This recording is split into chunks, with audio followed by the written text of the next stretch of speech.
Hey everyone, it's Gilz with your Postgame Talk here in my luxurious Aggieville apartment. Kansas State season comes to an end, 91-82 against Iowa in the first round of the NIT. I'll be filling in for Fitz here on this Postgame Talk. And so before we dive into things with the game itself, I think the real story here is that Kansas State's season is over and Jerome Tang and his staff can get going in the transfer portal and get to work. And I know they've reached out to a number of guys, and you go up on Twitter, you're going to see a number of players that have heard from Kansas State in their list of many schools. But now this coaching staff can really lock in on the portal and start to single in some guys. And that's the one advantage here. K-State loses, and you never want to see a team lose. I know Jerome Tang accepted this bid because they want to win a championship in the NIT.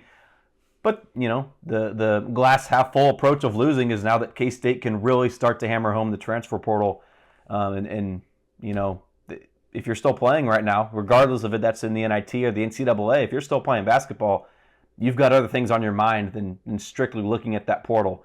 So K-State's got an advantage here. You look back to last year, of course, K-State went to the Elite Eight, and that's where your focus is, right? You don't have time to look at the portal, and you're trying to win a championship in the NCAA tournament. K-State, this is going to be different here for Jerome Tang's staff to have, it's March 19th today. They can really hammer home the portal, and they're going to have to. If K-State wants to get better next year, they've got really good returning pieces. I know some guys' status is maybe up in the air. Arthur Kaluma, Cam Carter, there's David Gasson. Who knows if those guys will be back for various reasons, but you're losing Will McNair. You're losing Tyler Perry. There are going to be players that are going to be departing this program. And so it's going to be real important for Jerome Tang and his staff to get on the portal, but get on it early. Now, I don't want to speak for Tang and his staff, but last year, K-State did maybe miss out on some guys, but it felt like they were maybe just a little too patient.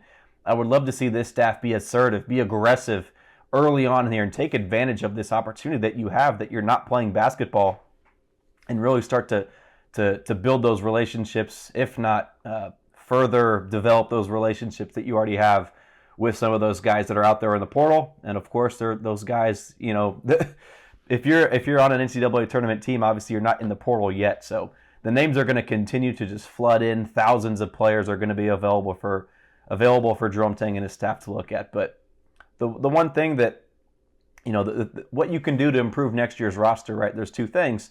Number one is the transfer portal, and then number two, it's the returning players that you have from this season, right? And obviously David Castillo coming in as well. But you look at guys like R.J. Jones and Day Ames, Michaela Britch, the three freshmen. I think all three of those guys played good games for Kansas State. Dorian Finister, Taj Manning didn't do a whole lot. We'll see if they come back next year. But, Michaela Britch was powerful, right? He had a couple of strong rebounds. He made an and one look easy.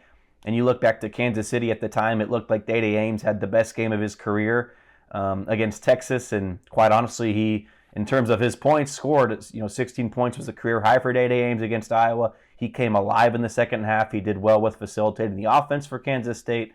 And so I don't know if every person from top to bottom was 100% fully bought in for this game. But I think, Cam Carter, I think he was trying to go out there and win, right? 13 points, he came alive, scored some points in the second half, right? Of course, we mentioned those freshmen for Kansas State playing a really good game. And obviously there's going to be people out there that are thinking, where was Michaela Britch all year? Where was this performance? Why couldn't we have gotten more of him throughout Big 12 play? And that's a valid question. Michaela Britch was going to turn the ball over if he had played this year. Same thing goes for R.J. Jones and all those freshmen for Kansas State. But guys, the turnover issues were there for Kansas State all year, regardless of who is playing. This team was going to turn the ball over, and so I think there's some frustration there with some of those freshmen not playing maybe as much as some of us would have liked to have seen. But it is what it is. Kansas State season is over. It is in the books. And now it's on the next season. And with today's day and age of the transfer portal, next season, it starts now. It starts right now from that final buzzer. Jerome Tang, I can guarantee you right now, he's busy. Him and his staff are very busy in the transfer portal. And it was just, I don't want to say it was a forgetful season for Kansas State, but when you lose Quez Glover, when you lose Naquan Tomlin, K-State faced a lot of adversity.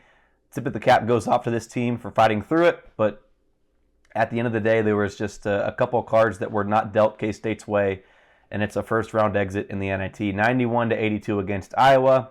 Transfer portal coverage is going to be ramping up here on GoPowercat. If you're not subscribing to this YouTube channel, be sure doing so.